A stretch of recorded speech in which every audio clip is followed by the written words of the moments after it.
to Section 420, Talkin Yankees. Well, perhaps you enjoyed the most recent World Cup. Well, baseball has its own version coming up very shortly in early March called the World Baseball Classic. Maybe you're familiar with it, maybe you're not familiar with it, but my next guest, Shawn Spradling, is an expert in it. He hosts a podcast called WBC Central, which focuses on all things World Baseball Classic. So he's going to join us shortly to give us a little background on the tournament. Again, whether you've watched it in the past or going to look forward to it coming up, he'll give you a breakdown of all the leagues, and we'll also focus on Team USA. So let's bring him on. Hey, Shawn, welcome to the show.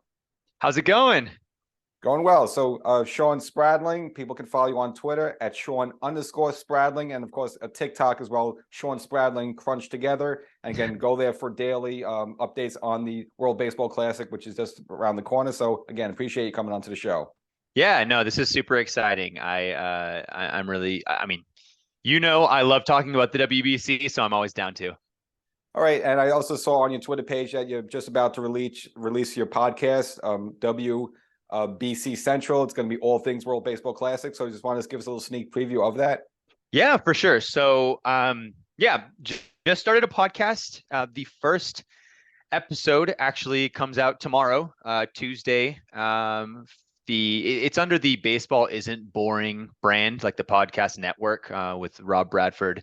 So yeah, it's going to be covering everything and anything related to the WBC. So player updates and roster graphics and news, and hopefully some interviews with some players or coaches, depending on who are able to get on. But yeah, it's going to be a good time. I'm excited. And we're also going to cover some like international baseball in general, not just the WBC, but of course, until March, it'll be mostly WBC talk. All right, actually, that's a good point because there is a lot of baseball out there that goes on we don't know about. Of course, you got like the Mexican League, you got Caribbean leagues, you got winter baseball, Japan, of course, Korea, and exactly. Yeah, a lot of that really doesn't get as much coverage here in the States. Yeah, exactly, and that's like honestly one of the biggest reasons why I cover the WBC is because it's just been such a cool opportunity to be able to connect all of those different baseball communities all under like one tournament. Just get to see like to talk to like Japanese fans and Dominican fans and Cuban fans is something I feel like we don't get a lot of opportunity to while we're here like in the US and like focused on the MLB exclusively. So this is like the one opportunity I see is like so natural for all of these like cultures to be able to come together. Right, and just based on some of those conversations with people from other countries and so forth, I meant what do you say to measure their interest level in this tournament versus like the typical MLB US based fan? That's a great question. Because the reason I say that is because I think US fans like this tournament for the most part. Some are much more passionate than others.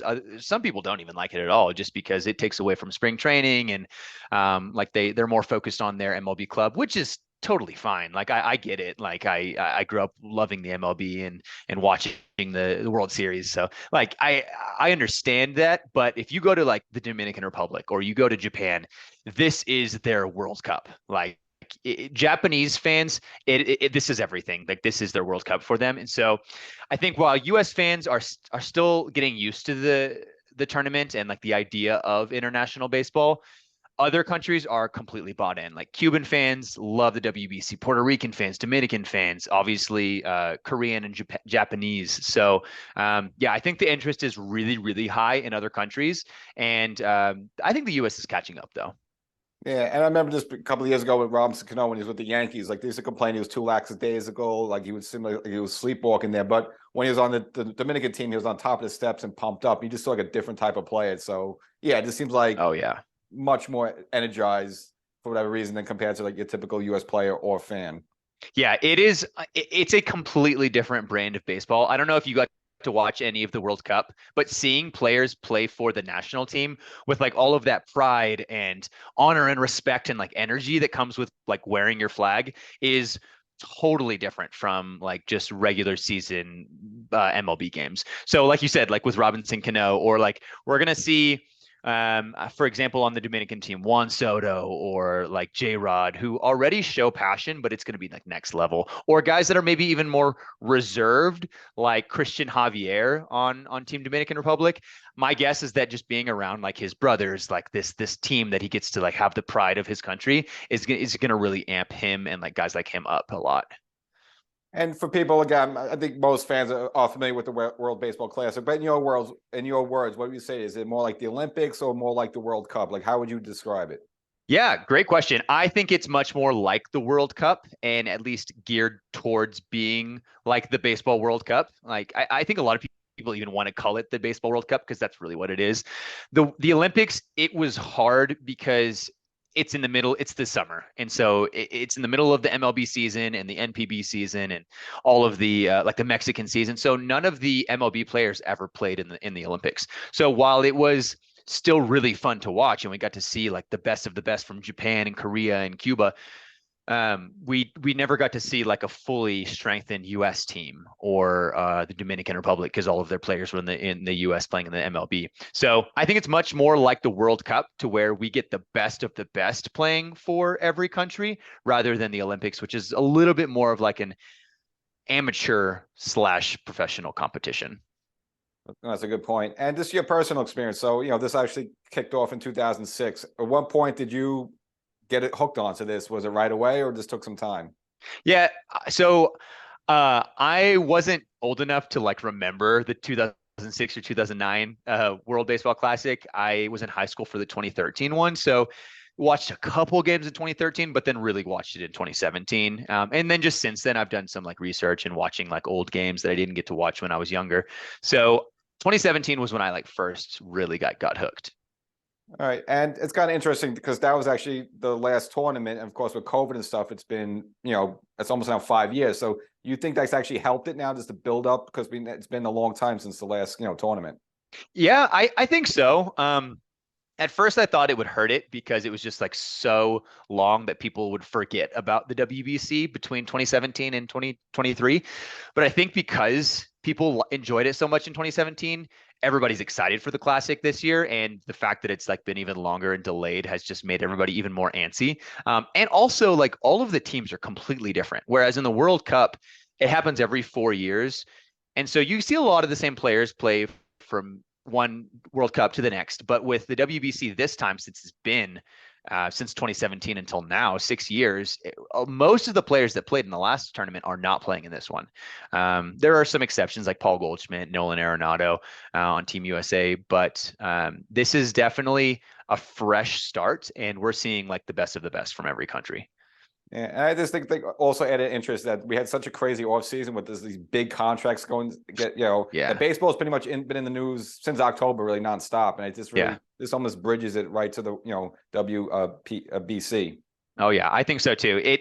And that's even with the fans that maybe aren't fully bought into the WBC, at least this like shortens the winter for us. Because for baseball fans, the winter is so long. Like we just want baseball of some kind to be back. So now we get it at the beginning of March instead of April. Yeah, and so to that point now, as you mentioned before, a lot of fans are a little trepidatious. Now, I am only just for injuries. Like, for example, Nestor Cortez, I'm a Yankee fan. Obviously, his last appearance in the playoffs, he had to walk off the mound with I think he had a groin injury. Now he's involved in this. It's like, I like to watch and enjoy it, but also I'm also cringing a little bit. So do you think a lot of players also, the reason why they still don't want to participate in this, they just don't want to injure themselves right before the season? Yeah, I think so, but I would say that's primarily pitchers, like you said, with Nestor Cortez, and I get it. Just being a fan of baseball, like I don't want my team's players to get hurt. The thing is, though, and I guess the counter argument to that is the path to the championship, the final game in the WBC, is only 7 games, and if you're a pitcher, at most, maybe you're pitching 2 appearances, maybe 3. And there's like pitch limits and inning limits. So there's not really much opportunity for you actually to fully exert yourself more than maybe 1 or 2 times. That 1 or 2 times, obviously, that's scary for MLB clubs that are paying hundreds of millions of dollars to these assets. But I don't think it's as big of a deal as it has been in the past. In the past, it was more games. It was like full series in the quarterfinals and semifinals. So yeah, I don't think it's too bad for pitchers. There are still pitchers that are hesitant, like for the Team USA. We don't have the best of the best American pitchers.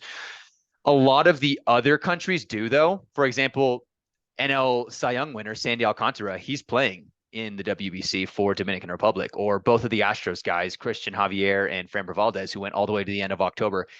They're not scared at all. They even if they are maybe somewhat worried about their like regimen and like working up and amping up a little bit too early for the season, more important for them is being able to represent their country. So I think it's hard because there's no perfect time during the year to have this tournament. I think this is probably the best time, but with the lineups and the offense, we're seeing all of the best players. There's no one holding back except for maybe Aaron Judge. We don't know yet. Probably not going to play, but I'm hoping something happens at the last second. Yeah, I mean, I just think after signing that big contract, like God forbid he tears a pec or something, that'll just be like Right. a disaster. So yeah, I don't think he would. But I think that does just kind of get into that with Team USA. I think this is the most talented team Team USA has had in like almost ever. I mean, Trout's doing it, Yep. Harper's doing it, Real Muto's doing it, Alonso, and even Kershaw. Yeah, he's 34, but he just signed a 1-year deal. But again, pretty darn good butcher there. Oh yeah, this is the strongest team USA has ever had, I would say as well. Harper's not playing, unfortunately, even though he committed because of his surgery, and same with Trevor Story. But everybody else that has committed is. So, for example, like the outfield, you got Mike Trout, Mookie Betts, Kyle Tucker, who are all MVPs or all stars, like multi-time all stars. Trey Turner, Jeff McNeil, Nolan Arenado, Paul Goldschmidt, JT Realmuto. Like that lineup. There's not a single hole in it. It's crazy. Yeah, I forgot about Betts as well. And just kind of go back to your what you mentioned about the timing of it. Do you think possibly maybe there might be more interest or maybe more fan interest if it actually took place right after the World Series, just because like baseball's still fresh in everyone's mind, or do you think people at that point are so sick and tired of it and they want to move on to football? Yeah, so I've held a couple polls on this actually on Twitter. There's three options that people have talked about for years about when the WBC could be best. The first option is what we have now, right before and during spring training, right before the season, which pros of that is no one's hurt yet and everybody is still fresh. The cons of that is, of course, it takes away from spring training and people aren't like pitchers aren't fully amped up for the season yet.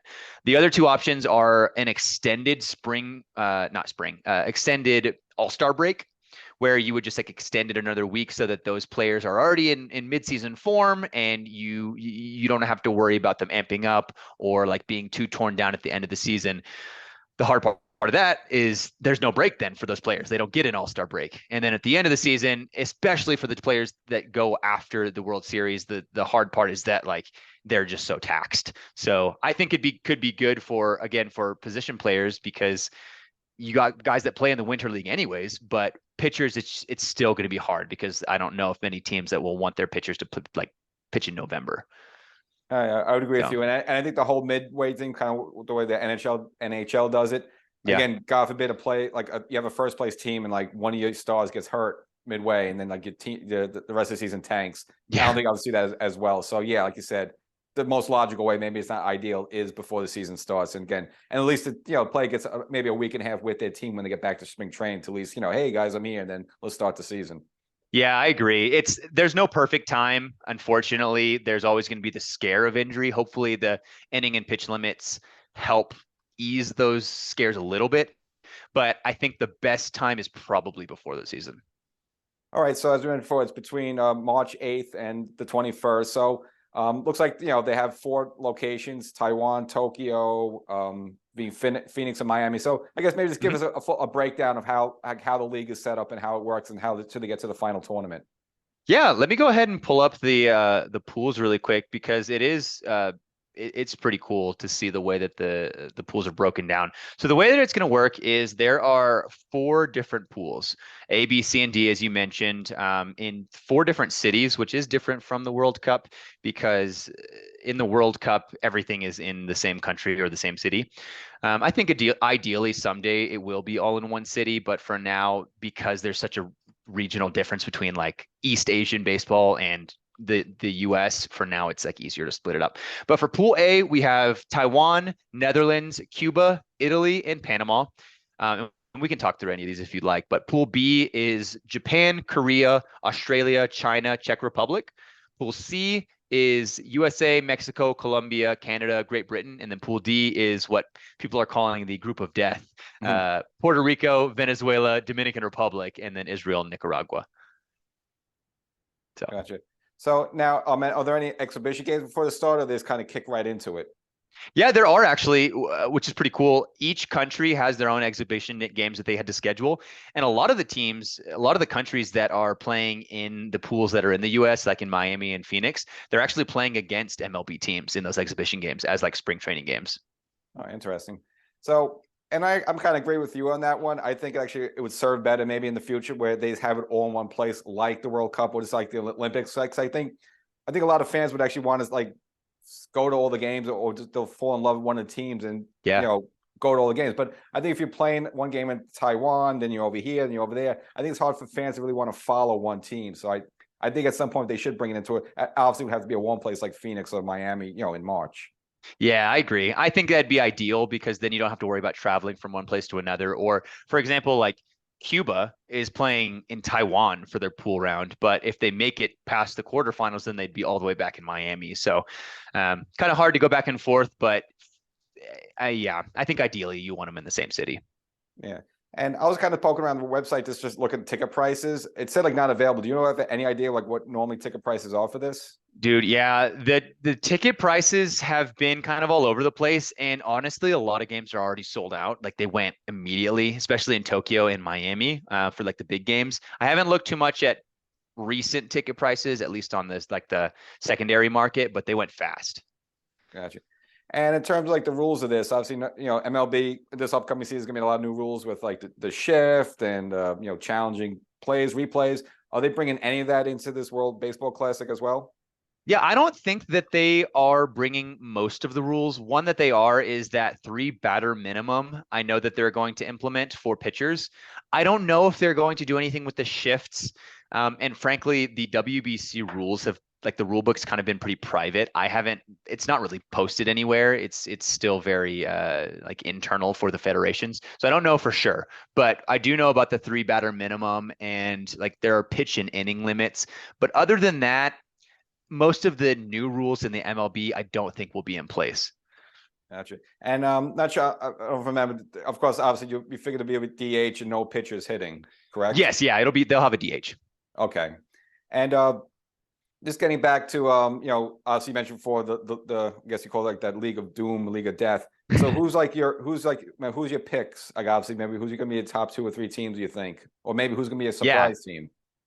Yeah, so I think the top teams, and so I'm actually holding off to like make an official prediction until we have the official like final rosters, which is due on February 7th. So we still got like a week or two until we know the rosters for sure. I would say the top tier teams, there's like a clear top tier for me. There's a top three of US, Dominican Republic, and Japan. I think all three of those teams have like very even chance of winning. And the reason I say that is because US, I would say, has the best offense. Dominican Republic, I would say, has the best like overall team, both pitching and lineup. And then the Japanese might have the best pitching of anyone, which is kind of surprising for people that don't know the NPB too well. But yeah, I think those three teams, Japan has won the tournament twice, both in 06 and 09. So wouldn't be at all surprised if they won. The team that people like the most, I would say, is probably the Dominican Republic. Just their lineup is an absolute gauntlet to pitch through. I would say like surprise teams. I'm looking at the pools right now. People are probably going to be surprised by Korea. They have a very good domestic league. The KBO is probably like the best, like the third best league in the world right now. So they have a lot of very solid players, as well as Tommy Edman will be playing for them, second base. He's the first non-Korean citizen. He's his Korean on his mom's side, but he's not a Korean citizen to play for the national team.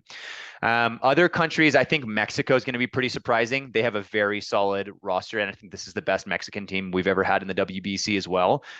Their rotation is going to have guys like Julio Urias, Patrick Sandoval, Jose Urquidy, Taiwan Walker. So very, very solid in like a WBC setting.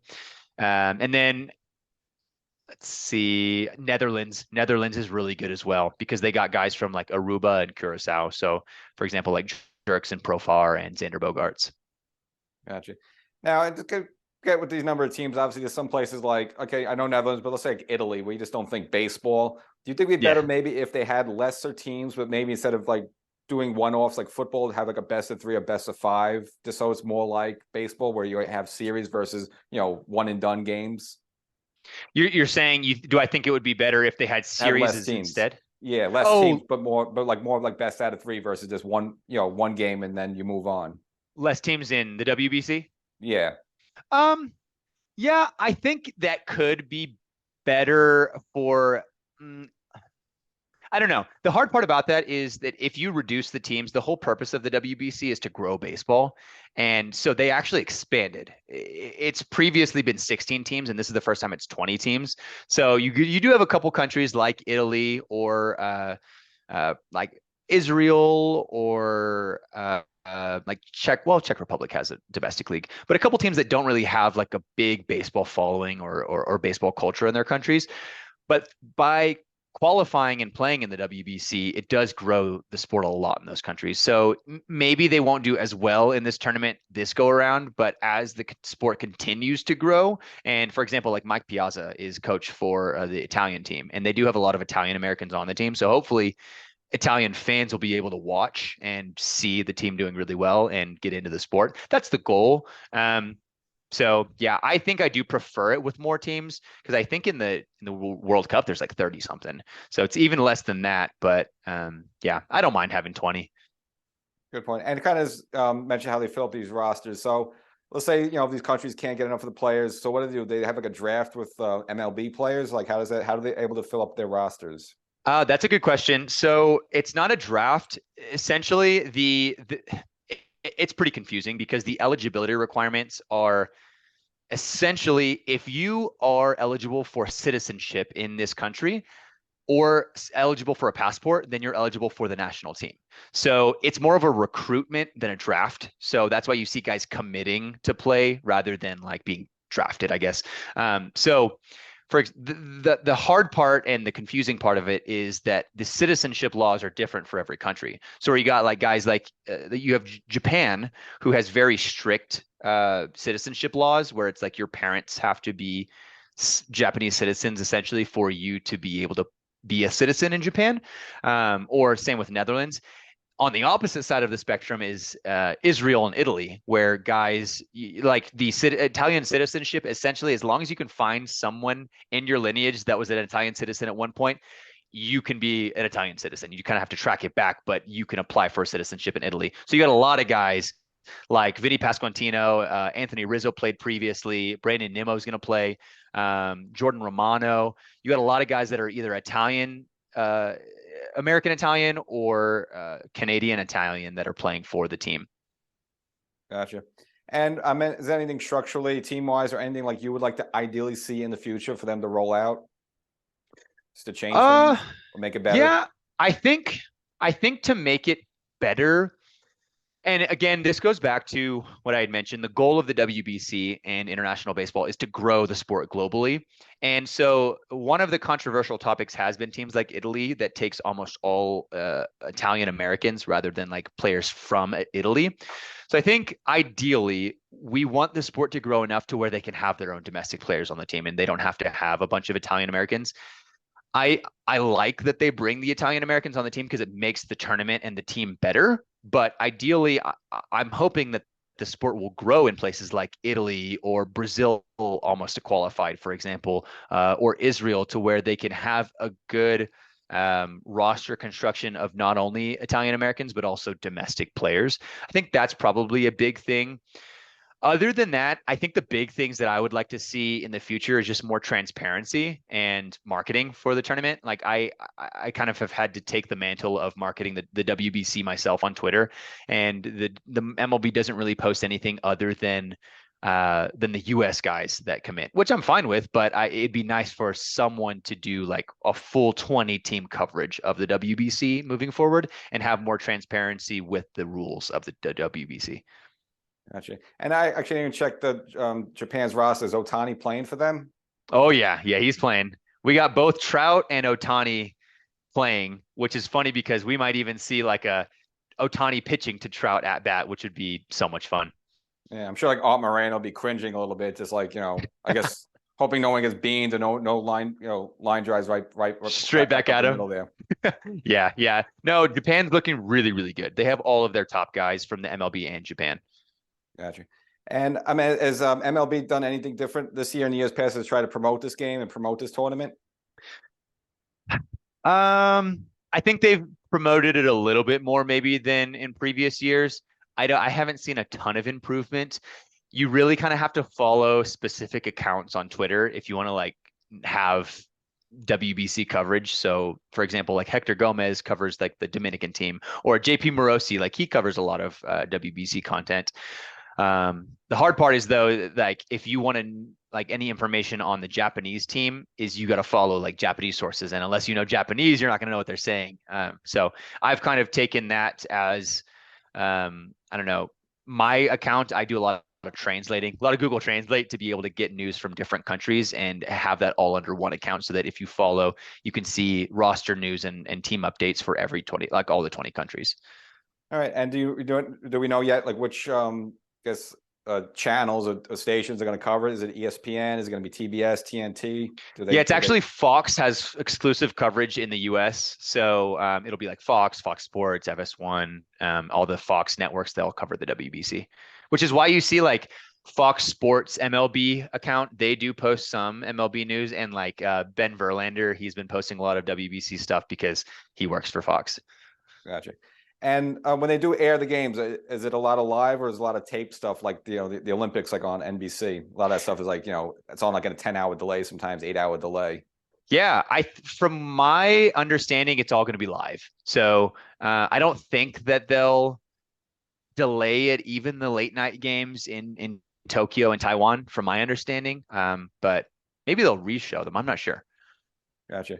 And once you get your podcast underway, and I guess once the tournament starts, are you going to do like maybe daily updates, daily reports after like each game, or maybe after like a bunch of games?